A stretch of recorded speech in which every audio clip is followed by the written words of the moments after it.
Fala pessoal, sejam bem-vindos, começando mais um vídeo com muitas informações importantes. Mas antes, eu peço para que você se inscreva no canal, deixe o seu like e compartilhe o vídeo com o máximo de pessoas. Giro na tela e notícias a seguir.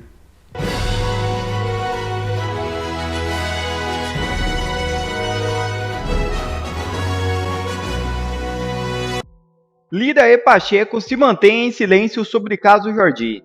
Omissão dos presidentes das casas legislativas causa desconforto entre parlamentares da oposição. Todo dia que não estamos na Alemanha nazista, fascista. Não pode acontecer isso.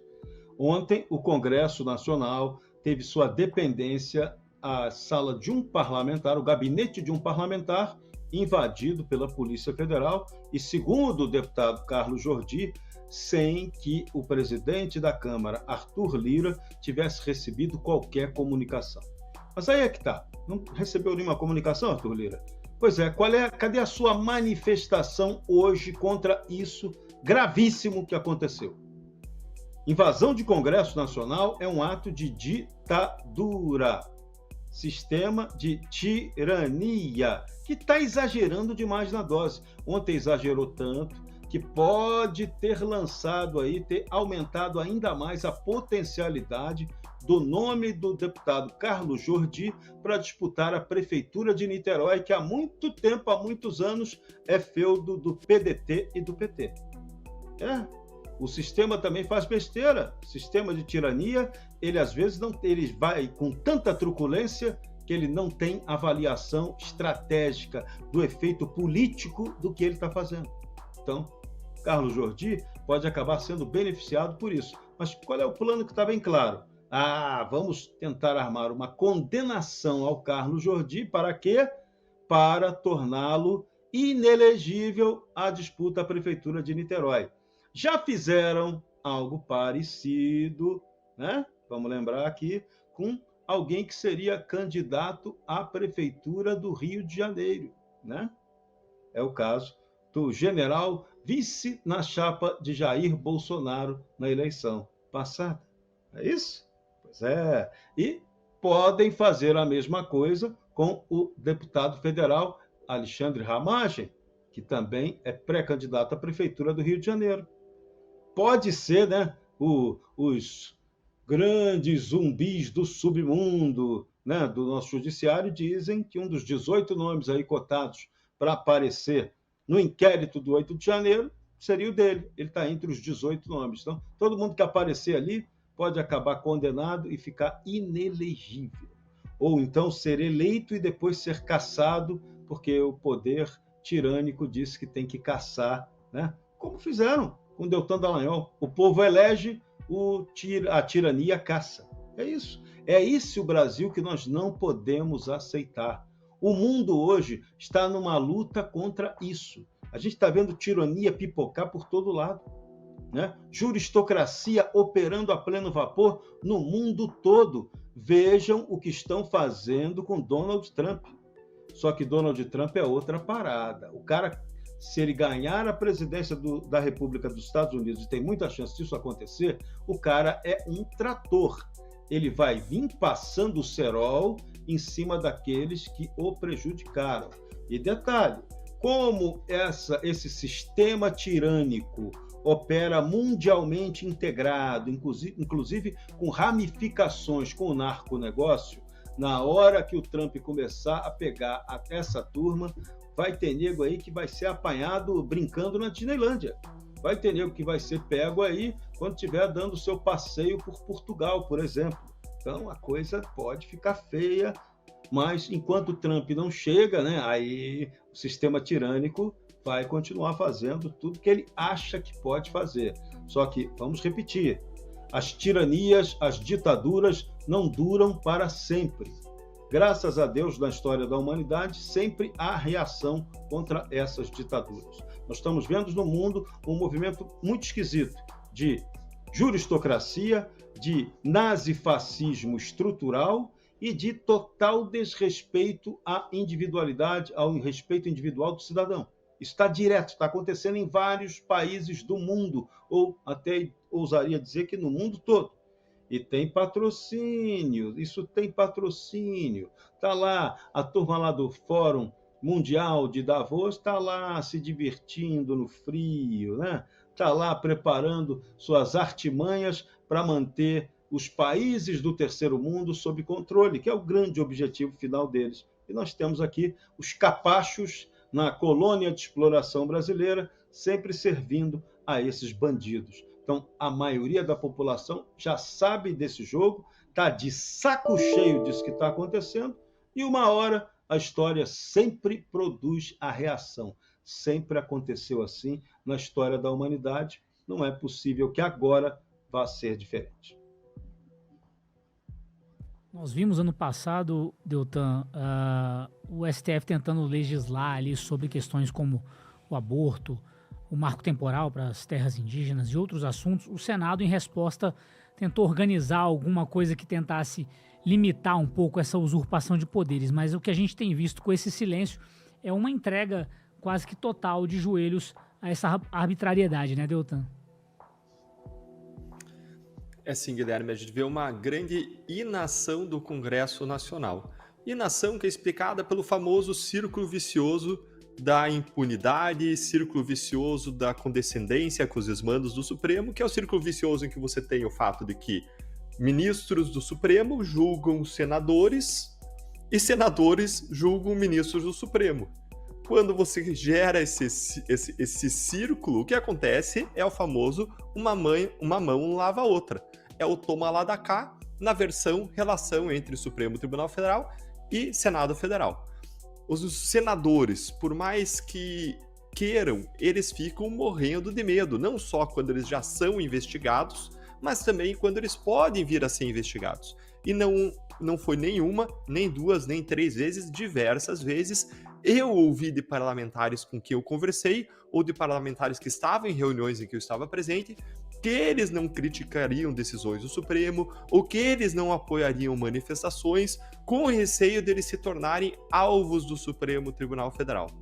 Então, a gente tem uma relação aí mais do que espúria, em que acaba existindo uma blindagem recíproca entre poderes. Como você rompe isso? Acabando com o foro privilegiado.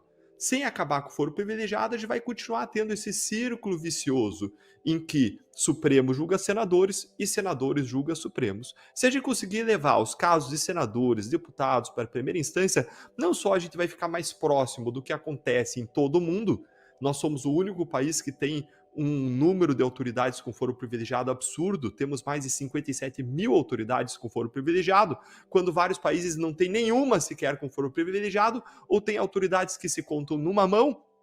A gente não só vai ficar, então, um país mais parecido com o sistema mundial, a gente vai ficar ainda um país mais republicano, em que existe uma igualdade maior entre os cidadãos, mas a gente vai ficar mais funcional sob o ponto de vista de freios e contrapesos, especialmente quando é necessário que o Senado e o Congresso freiem o Supremo Tribunal Federal. Nós vimos agora amostras, nesse final do ano, de uma primeira reação do Congresso Nacional. Lembrem, quando a gente teve a aprovação do marco temporal, teve a discussão do marco temporal, me desculpem, pelo Supremo Tribunal Federal, e o Supremo Tribunal Federal derrubou a tese do marco temporal, prejudicando o agronegócio. Além disso, o Supremo Tribunal Federal entrou em temas muito sensíveis para todo o público conservador, mas especialmente para a bancada evangélica, ao decidir querer regular descriminalização do aborto e descriminalização do uso de drogas. Então o Supremo mexeu aí com interesses, visões, paixões, princípios, valores caros para uma grande parcela do Congresso, e aí, pela primeira vez no ano, o Senado Federal reagiu e aprovou uma limitação das liminares por parte do Supremo Tribunal Federal. Foi muito pouco, mas lembrem que mesmo sendo muito pouco, e ainda dependendo esse projeto de aprovação na Câmara dos Deputados, o Supremo deu uma reação acima do tom. Uma reação sendo agredido pelo Congresso, dizendo que o Congresso não poderia ultrapassar a linha. Ministros mandaram recados dizendo que julgariam isso inconstitucional, quando o Congresso Nacional simplesmente estava exercendo o seu poder legítimo de regular a atuação do país, e inclusive do Supremo Tribunal Federal. Mas o Supremo reagiu acima do tom e Esse caso, agora esse projeto foi para a Câmara dos Deputados e depende para o seu andamento agora do Arthur Lira, que lembrem, Arthur Lira que teve o seu caso de corrupção recente, em que ele era investigado, suspenso pelo ministro Gilmar Mendes, numa decisão sigilosa. Ele colocou sigilo sobre isso. Nunca vi colocar sigilo sobre investigação de desvios de verbas públicas, num caso que era investigado lá do estado do Arthur Lira, referente a desvios de dinheiro da educação, conhecido como Operação Hefesto. Além disso, mesmo o ministro Gilmar Mendes foi aquele que suspendeu ações de improbidade contra Arthur Lira e seu pai na Lava Jato, e fez isso recentemente, suspendendo as ações de improbidade e mais, colocando tudo sob sigilo, o que também é incompatível com o nosso princípio constitucional da publicidade. E a gente então não consegue nem ter acesso à decisão e mais, o ministro Gilmar Mendes precisaria levar essa decisão para a turma do Supremo Tribunal Federal, mas ele matou no peito e disse, não, isso aqui diz respeito a decisões que são reiteradamente pacíficas aqui do Supremo, matou no peito e arquivou de modo absurdo. Então ele arquivou uma investigação sobre um chefe quase de poder, não é chefe de poder, mas é o presidente da Câmara dos Deputados, porque o Congresso Nacional é um poder só e o chefe de poder é o presidente do Senado, mas ele segurou investigações contra alguém muito influente nas decisões da Câmara dos Deputados, por onde precisam passar todos os projetos, e ele simplesmente colocou um pano cobrindo e não nos permitindo nem ver a decisão dele. Gente, isso é absurdo. Eu nunca vi isso acontecer. Isso nunca aconteceu na Lava Jato. Antes, isso nunca aconteceu em outros casos, porque a regra é a publicidade.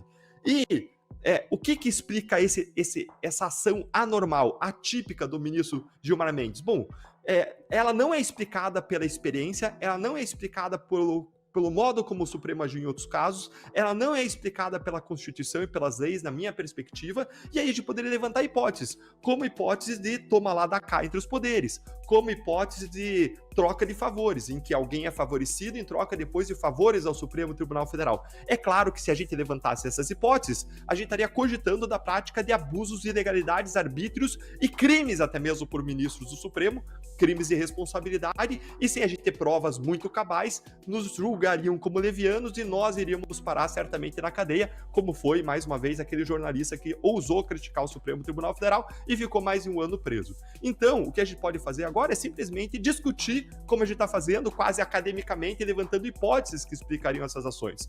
Mas nós temos, então, voltando para o tema, Congresso Nacional acovardado, que não reage diante do Supremo por uma série de razões dentro desse contexto que eu expliquei, mas deixa eu trazer um outro ponto importante, é que o presidente do Senado, o Pacheco, disse que vai votar esse ano, vai dar prioridade para um projeto que vai tratar dos critérios de nomeação de ministros. É mais uma forma de reagir ao Supremo. Aí você pode me perguntar, por que o Pacheco agiu agora e ficou parado tanto tempo sem agir? Por que agora ele despertou? Bom, uma hipótese, e as coisas podem se somar, são as decisões que o Supremo tomou, afetando toda a bancada evangélica e princípios e valores caros para ela, afetando todo o agronegócio, mas você não pode deixar de ver algo muito importante.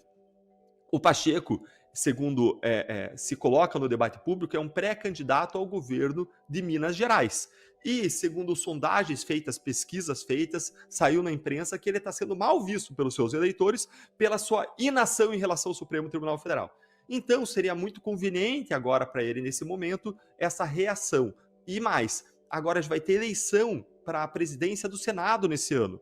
E é uma forma também, ao ele levantar essa bandeira agora de reação e de contenção do Supremo, é uma forma dele agradar toda a bancada conservadora do Senado e buscar angariar aí votos para que ele possa ser substituído pelo seu candidato favorito, que é o Davi Alcolumbre, seria o seu candidato do momento. Então a gente tem todo esse contexto e infelizmente a gente não consegue hoje analisar questões jurídicas tecnicamente, porque elas são ligadas a questões políticas. A gente vê hoje a política entrando dentro da cúpula do nosso judiciário e determinando o rumo das coisas. Então essa é a leitura hoje. A gente não vai ter uma reação forte do Congresso Nacional enquanto a gente tiver foro privilegiado, enquanto a gente tiver uma troca de favores entre os poderes, enquanto a gente não tiver pessoas no Senado Federal escolhidas a dedo pela sociedade, sem rabo preso e com coragem de enfrentar os donos do poder do Brasil. Compreendidos por donos do poder, aqueles que usam o poder não para servir a sociedade, mas para se servir da sociedade. Jordi é alvo da PF porque é da oposição, afirma Rogério Marinho. Senador afirmou que a ação mostra que não vivemos em um ambiente de realidade democrática.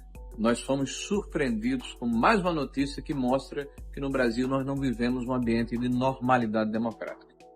O deputado Carlos Jordi, líder da oposição na Câmara Federal, foi acordado às 6 horas da manhã na sua residência, ao lado da sua esposa e de sua filha, pela Polícia Federal. E não foi acordado pela polícia em função de uma denúncia a respeito de desvio de recursos públicos ou de corrupção. Foi acordado porque ele representa um segmento da população que pensa diferente daqueles que atualmente governam o país.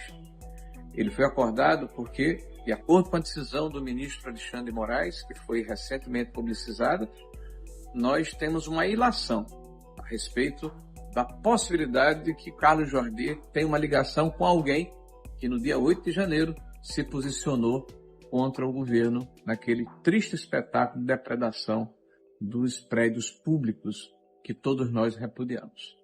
Nós não podemos aceitar como novo normal no Brasil a excepcionalização permanente da nossa Constituição. A defesa da inviolabilidade do mandato é um dever de todo cidadão brasileiro, porque é o cerne, é o pilar, é a essência da nossa democracia. Nós repudiamos esse tipo de comportamento, nos solidarizamos com o deputado Carlos Jordi e nós já estamos ultimando providências junto ao presidente do Congresso Nacional, solicitando uma reunião antes do início do período legislativo para tratarmos justamente do restabelecimento desse equilíbrio necessário entre os poderes da República e também com o ministro Barroso do Supremo Tribunal Federal. Nós acreditamos que o restabelecimento da normalidade democrática é imperiosa e essencial para que nós possamos viver em um país em que todos possam exercer o seu direito de ter a sua opinião política e a sua liberdade de expressão respeitada e resguardada sobre o manto da Constituição brasileira. E outra notícia já na tela. Deputada petista afirma ter informações da PF e que Jair Bolsonaro será preso nos próximos dias. É isso mesmo. A deputada federal Ana Paula Lima afirmou em entrevista à Rádio Band FM de Itajaí que o ex-presidente Jair Bolsonaro será preso nos próximos dias. Segundo o Instagram da rádio, a parlamentar disse que as informações são da Polícia Federal. Ouça o áudio. O ex-presidente Bolsonaro virá a Itajaí apoiar. No caso do PT, teremos Lula aqui na campanha para prefeito? Eu não sei se vai ser antes ou depois de ser preso, né? Porque ele está em vias de ser preso, o presidente Bolsonaro. Porque não fez nada pelo Brasil, mas é uma investigação aí da Polícia Federal que para os próximos dias aí vai render muita notícia em nível nacional. Até o presidente do PL, que é do partido dele, já está apoiando o presidente Lula. Quem está apoiando? Eu acho que do lado... Acho que o Valdemar Costa Neto, então do lado de lá eles estão com problema. Mas o Valdemar da Costa Neto também já foi preso, né? Sim. O presidente Lula também já foi preso. Sim. Mas o presidente Bolsonaro aí tem muitas coisas contra ele, né? Eu quero lhe convidar para pessoalmente vir um dia aqui, porque o papo ficou... A caixa preta do governo do presidente Bolsonaro, ela não foi aberta ainda totalmente, né? Agora é que a gente está conseguindo aí dar... destaque das coisas que estamos descobrindo ainda desse antigo governo que fez muito mal pelo Brasil. Principalmente, sabe, Wilson Lima, que eu digo, a gente pode até ter divergência na política, mas a gente não pode trabalhar a política com ódio. Nós temos que pacificar o nosso país. As eleições passam, a gente discute a política, projetos para a cidade, para o Estado ou para o Brasil. Mas a gente tem que ter bem tranquilo e respeitar as pessoas, né? Ninguém quer fazer política com ódio. A política, gente, é uma construção permanente. Quem pode ser nosso adversário no passado pode compor com a gente no futuro, né? Esse aí João Paulo Tavares. E outra notícia já na tela. PGR reduz exigências em acordos com réus do 8 de janeiro. O novo Procurador-Geral da República, Paulo Gonet, quer acelerar o número de adesões e aliviar sobrecargas no STF. O novo Procurador-Geral da República, Paulo Gonet, está tentando tornar mais atrativo aos denunciados pelo 8 de janeiro o acordo de não persecução penal. Segundo a coluna de Malu Gaspar, de O Globo, o PGR, que substitui Augusto Aras e Eliseta Ramos, não exige mais uma confissão minuciosa do crime e reduziu o valor da multa. O acordo de não persecução penal está previsto no Código de Processo Penal para crimes com pena máxima de até 4 anos e cometidos sem violência. Esse tipo de acordo suspende o processo e impede a condenação, mas o réu deve confessar o crime, pagar multa e, no caso dos atos em Brasília, fazer um curso sobre democracia. Esse acordo foi oferecido a 1.125 réus do 8 de janeiro, acusados de serem incitadores. São pessoas que estavam acampadas em frente ao quartel-general do Exército em Brasília e foram presas em 9 de janeiro. Eles são acusados de associação criminosa, cuja pena máxima é de 3 anos, e incitação a crime, com pena máxima de 6 meses. Quer ver mais vídeos como esse? Então inscreva-se agora mesmo no canal, deixe o seu like e compartilhe esse vídeo com o máximo de pessoas. Assim você vai estar me ajudando demais. Fico por aqui, um forte abraço e que Deus abençoe a todos. Brasil acima de tudo e Deus acima de todos.